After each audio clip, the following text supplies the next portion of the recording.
Hello, everybody. This is Mo here with Mo's Interviews. I'm happy to have a special guest here with me today, Miss Kesha Harper. She was once named one of Erie, PA's top female athletes of all time. How are you today, Kesha? I'm doing great. How are you, Mo? I'm great. Thanks for taking time to be with me today. I really appreciate you.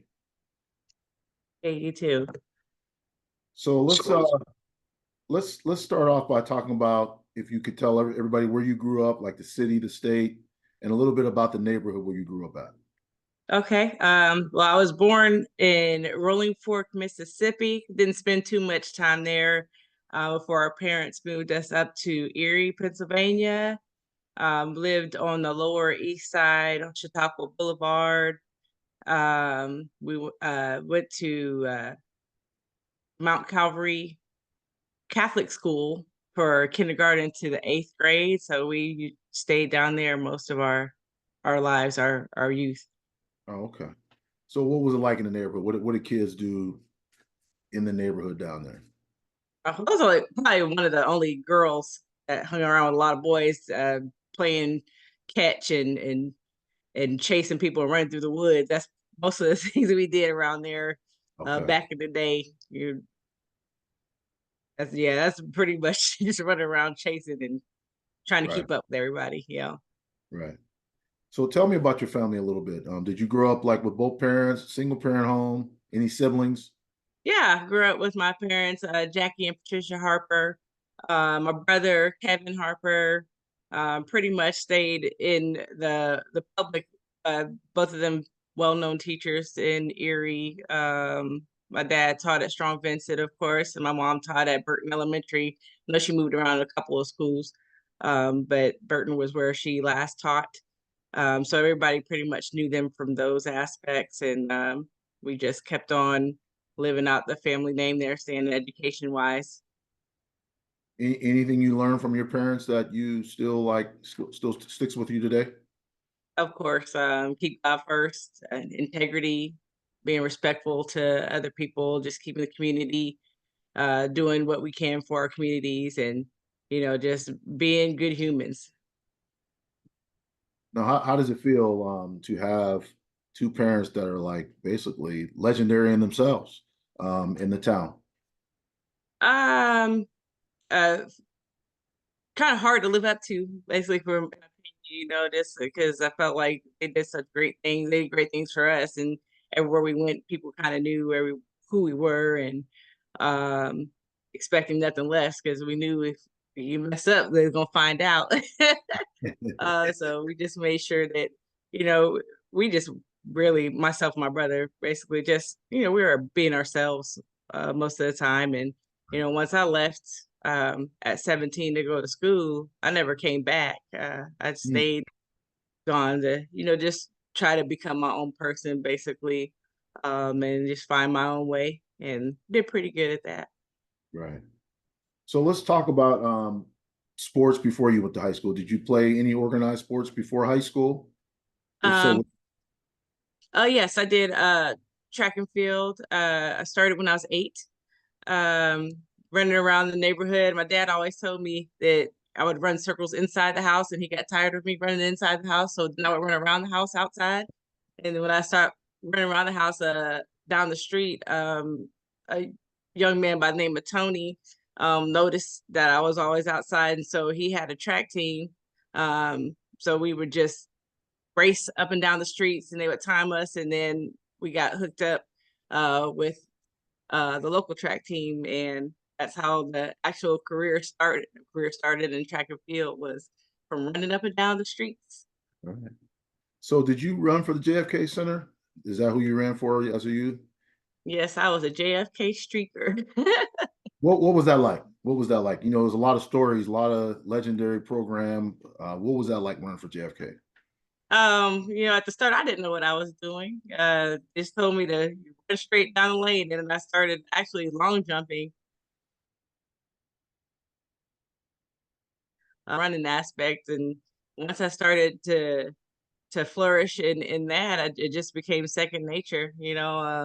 I love doing it, and my dad taught me some basic things. He used to have me. So we lived down the street from the lake, and there was lots of like there was hills both ways from our house. So Hmm. he would make me drag tires for training up the hill and run down the hill full speed. And Mm. we like every day it was something. We're always running and training and doing things. So I had a coach at home and I had a coach on the track team. So it was that was life running. Right, right. Who did you know, like locally, did y'all run against other centers, or who were the rivalries? Before getting into school, there was no like real rivalries, but we went to Slippery Rock for camps in the summer. Okay, We traveled a lot with AAU. So we just hit different meets around Erie and a lot of travel meets. We went all over the country. I'm just okay, running against everybody. I mean, we even ran against well, I didn't run against Sugar Ray Leonard's son, but my brother and Dietrich Gels, they all ran against lots of famous people and kids at that time. So right, we ran pretty much everywhere. right. Who were some of the teammates that you remember from JFK? Lawanda Cassandra Pickens, Bobby James, Kyra Morgan, Dietrich Gels, my brother Kevin Harper, like Randy, Patty, Ford, Nettie, Stephanie, all the legends, Mm. all the Yeah, legends of Erie came from JFK. Like we all but we were like, see, I was a baby. Like we were just little ones. So it was like me, Randy, and Patty, like and Bobby and the twins. We were just kind of like our own little thing then. And we looked up to everybody else that were running all the fascinating times and stuff and just wanted to be like them when we got bigger. So right, right. that's how we started. So where did you end up going to high school, and can you tell me anything about it that you remember about the high school? I started off at Tech. I went to Tech for my first year. I played basketball and I ran track for them, but I didn't make it to states that year. And basketball was a traumatic experience there. But after that, well, my brother was still there. He was a senior that year. And then I moved over to Strong Vincent with my dad for sophomore to senior year. And of course, he was my track coach there. And my teacher was a little confusing at that time. I didn't know whether to call him Mr. Harper or Dad. So I just kind of waved my hand and wait till I got his attention. But we did a lot of you didn't separate too much school, track, and home, so it was all congealed together. So we did a lot of training before, after school, during school. It was all run, run, run, and train Right, all the time. So it was pretty intense at times, but it was. I mean, I didn't have a spare moment. It just was make sure you get school done, get to practice, and that was my day. right, right, right. Any fun memories of Strong Vincent High School? Any? Oh yeah, that's high school. It's a couple of years ago, so I have to remember a lot of things. But I again, I was really wrapped around my academics. I never wanted to miss school. I didn't miss any high school until my senior year when I got the chicken pox. But definitely, I didn't want to miss a thing because I knew it would. I had fear of missing out. I didn't want to miss Right, right, practice. I didn't want to miss being around my friends and just making sure I got everything done. I had a good academic standing, and it just flowed. That's what I like to do, and I felt like that's what I needed to do for my parents to make sure I got into a good school and just to keep continuing on what I was doing. right, It was a good time. I mean, I did. I love being a teenager. I love being around my friends and hanging out when I could. But I was, I, I thought I would be missing something by not going to all the parties and doing all the things that some of my other friends were doing. But I had a couple of friends. We hung out when I had downtime. My parents trusted me enough to do and do right, do the right things, and I felt like that was good enough for us. And we had a good time doing it. And then back to the grind again on the weekdays. right, right. Any accomplishments that you made while running track that you were proud of today? Any like awards, go to states, any things like that? Oh yeah, I mean, there's a whole trunk full of ribbons. Probably couldn't pick them up, ribbons and medals, and I'm really glad my dad hung on to all of those things, and he made my brother and I these really big books of all newspaper clippings and things that we've accomplished over the years. One states, or no, sorry, like I was undefeated. Um, all year and then Mm. got the states and got fourth. So that was an accomplishment. I was a little disappointed, but I still kept thriving and getting better. So I wasn't disappointed at that. I was just like, you win all year, you expect to win at the end. But Right, right. props to the girls that were doing their thing. It was still good and it was enough to get me a scholarship. So I was happy for that. And then on to college, got a scholarship to Kent State University, and was able to uh, win a Mid American Conference Championship Division 1 in '95 for the long jump. So that just because those things that I did leading up to that got your name in the books forever. So I'm not mad at that either. Uh, all the training from AAU, even then, we think back to when I was 15, I had the best time in the nation in the hurdles. So there are lots of accomplishments that I had that, didn't even think about on that Right, right. level Wow. until now. You're like, oh, Right, I right, did right, do a right, couple right, of right, things, right, So right. yeah. Any tough moments you remember? Like, man, I wish, that was a tough time, tough one there.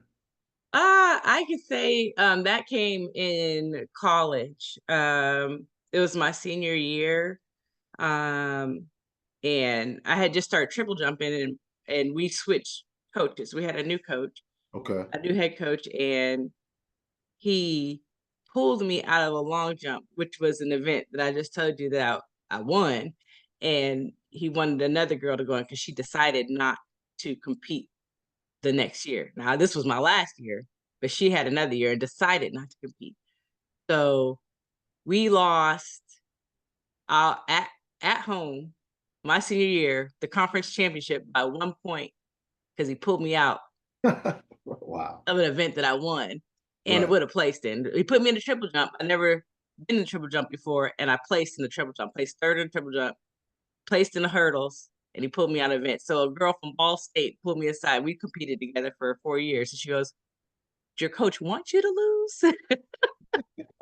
So yeah, that was one moment I regret not fighting for my position, and because I'm definitely one that kind of sits back and goes, okay, I'll let you see from your decisions what's going to happen instead of saying, you should put me in this because I feel like we're gonna be better off.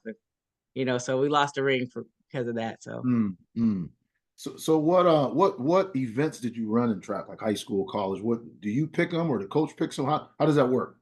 um, the coach usually gives you a layout. You have input, but final say is on the coach, depending on what's happening with the team and what movements they have to make. In high school, there wasn't very many people that came out. We had slim pickings, so I ran the 100 hurdles, long jump, and the 300 hurdles in high school. In college, we had indoor and outdoor tracks, Mm, so I ran the five 55 indoor hurdles and what else? Oh, the long jump and then the hundreds and the hurdles, the 100 hurdles and the long jump. And I think I was on a relay. I was on a relay for a little bit. Then I was like, I don't want to do this anymore. The right, 100 right, relay, right, right, 100. right. I did that. I did the relay when I was younger with the twins and Bobby for JFK. But yeah, I'm quicker with the hurdles in there. Oh, okay. Like a little obstacle. Right, right. Any teammates you remember from high school or college that you still communicate with Oh or yeah. Aletha Beardsley, love her. She was like my little hurdle sister in high school. College, I still keep in touch with my jumps crew. Yeah, we this is good because our kids are kind of growing up together, seeing our kids sign into colleges. Like right now, my twins, they are seniors, and most of their kids are seniors now. So we all are kind of doing the same thing at the same time. So it's kind of cool to watch. Right, right. So Keisha, what was your mentality towards sports? I know like some people say, oh, it's just fun and win or lose. What was your mentality toward the whole thing? Um, I took it seriously. I'm competitive. I think track is a little bit different because um, in high school it was kind of just me, but in college I learned the team more about the team aspect of track and field because yes, you are competing against yourself, but then you still have your team that needs you Right, to perform in those certain events. So um, I took a lot more seriously in college than I did um, than any other time in my career. So it was definitely an eye-opening experience in college, and then not having the one-on-ones. I had great coaches in college, don't get me wrong. But it just was a different atmosphere because they had a lot more athletes to tend to. right, You had your specific coaches, but it still was just it was a different atmosphere. You were in charge of you, and you had more responsibilities, and you were an adult, and you have to make more decisions, and then you had to go to school, and right, you had to balance a lot more as an adult than you did when you had to go home and parents told you to make sure you got your homework done and cook your dinner and make right, sure right, you made the right choices. So it right. was definitely an eye-opening experience in college. Mm. What about what was recruiting like coming out of high school? Were there a lot of schools recruiting you, or how did that work? Yeah, I did about probably I did about 5 or 6 college visits. Okay, Um I was more worried about being too far from home. I wanted to be somewhere where, couldn't just go home right home and be there or have somebody pop up at my door. right, You had to call first. right, But it was definitely that was part of the decision making. And then I think my parents didn't want to be too far from me either, because my parents were very very supportive. They came to all of the track meets that they could make it to, um, which were probably 9 times out of 10 they were there at all of them. So it was a good balance for me to go Kent State. They had a beautiful field house where we practiced at. It was just built at that time, and one of I think it was the Browns that came and they practiced there. They actually used the facility to practice in as well. So it was a really good facility, good coach, good experience there. right. So, when you look back at it all, I know you ran for kind of a local legend at some point in your career, Norman Davis. When you hear that name, tell me just what comes to mind. Foundation. He definitely gave me all of the technical skill that I needed to be successful in track. I remember him teaching me how to do hurdles with a yardstick and two with the orange safety cones, Oh, cones. Okay, just yeah. to Mm, build confidence to get over on the grass. And then we moved to the track, and I was unstoppable ever since. Took one tumble, dusted me off, get right back out there, and then that's where it started.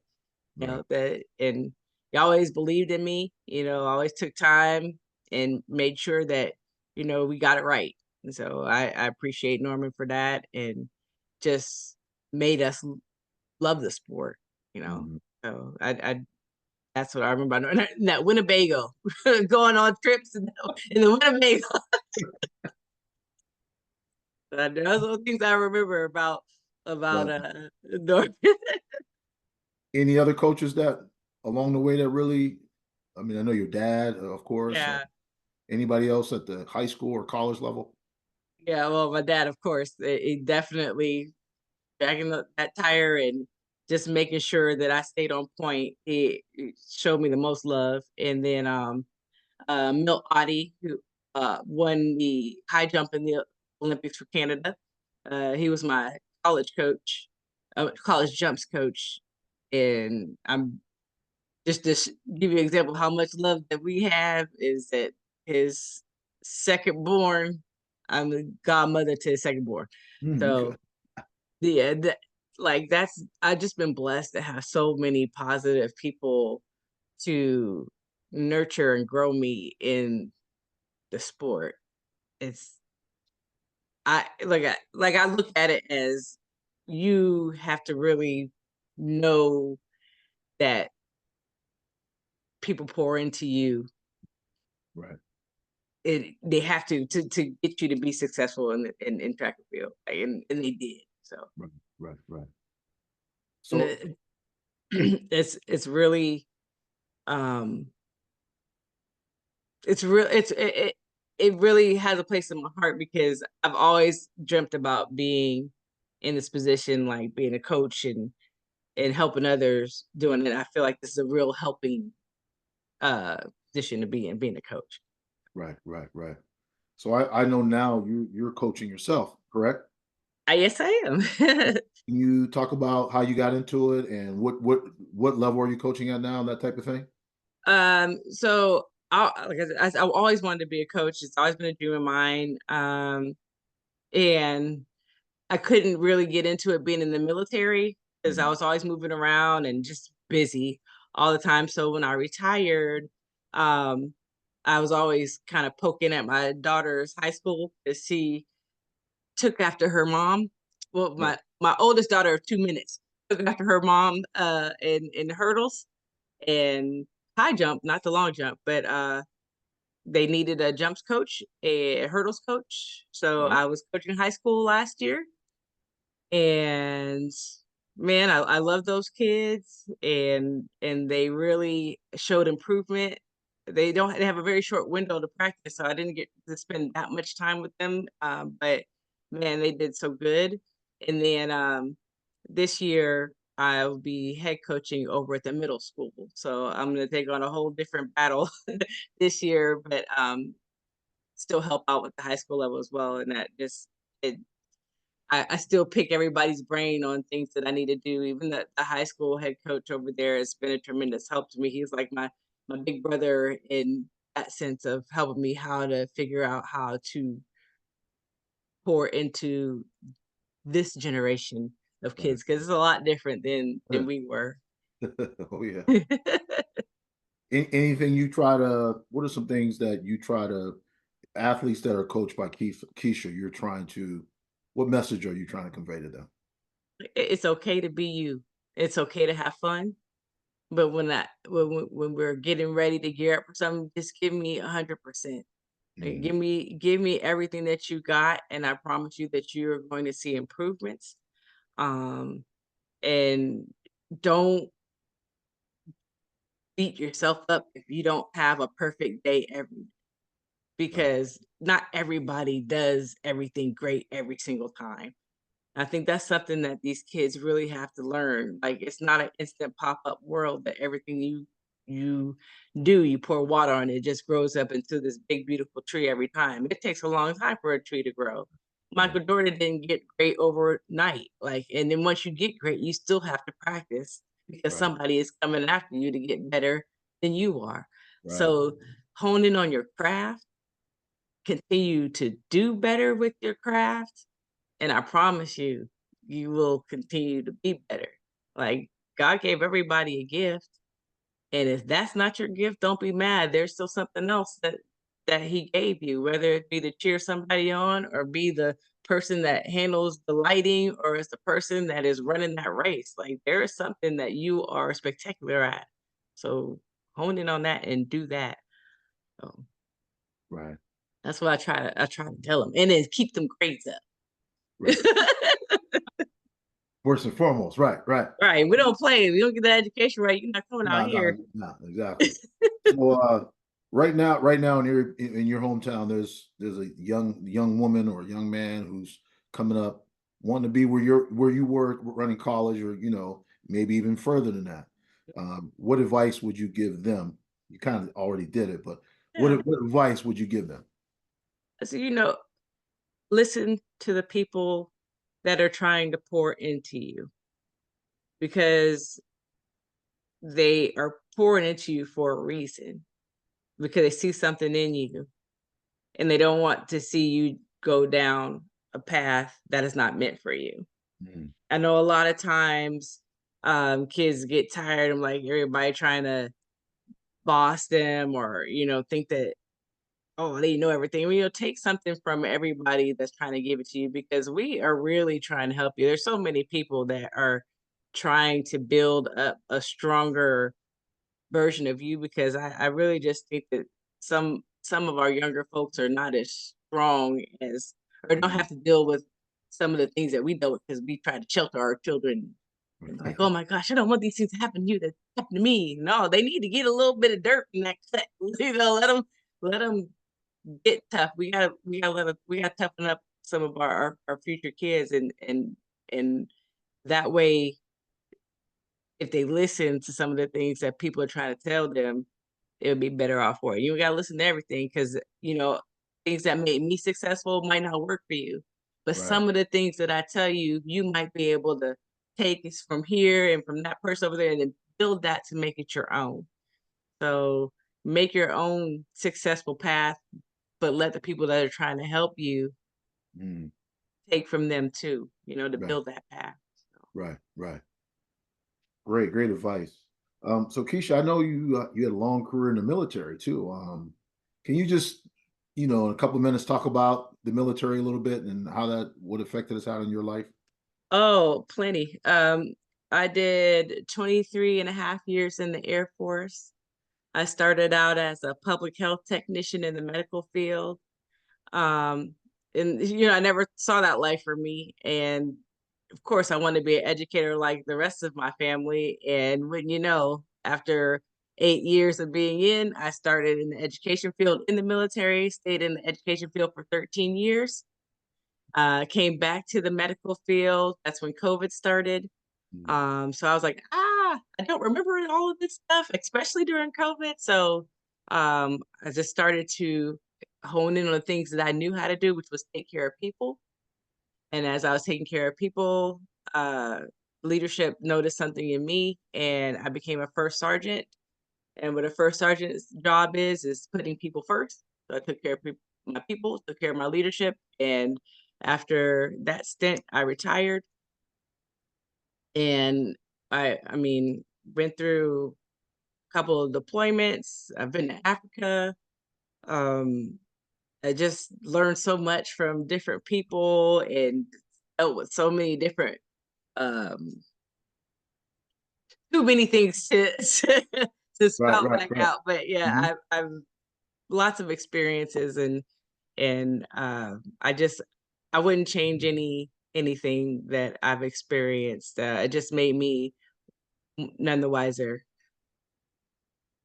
and stayed in Ohio after that. I mean, I've been stationed here 3 times, and the third time's the charm, I guess, and just decided to stay here. Now I work for a tech school, actually, that um, is 11th and 12th grade only. So they do hone in on 22 labs, fields like from culinary Okay. to welding, like advanced Right. engineering, everything in between. Right. And they send the kids out to workplace, kind of like tech. Right. Um, did so they we I worked there as a community outreach coordinator and a military family liaison there. I build different curriculums and I held STEM camps and Wow. I enjoy doing that. I've been doing that for about a year now. So still been able to give back. So that's kind of my main deal. I really like to encourage and help kids and do what I can to help the community be better. Right. Right. So once again, everybody, today we were with Keisha Harper. She's considered one of the greatest female athletes ever to come out of Erie, Pennsylvania, and we're happy she was here today. Keisha, is there anything else you want to share before we wrap up today? I just want to thank you for thinking of me to share some experience with you all. Hope everyone has a blessed day and keep on keeping on. We need everybody to be strong at this time. So, thank you so much for having me. Thank you, Keisha. I appreciate your time. You have a great day.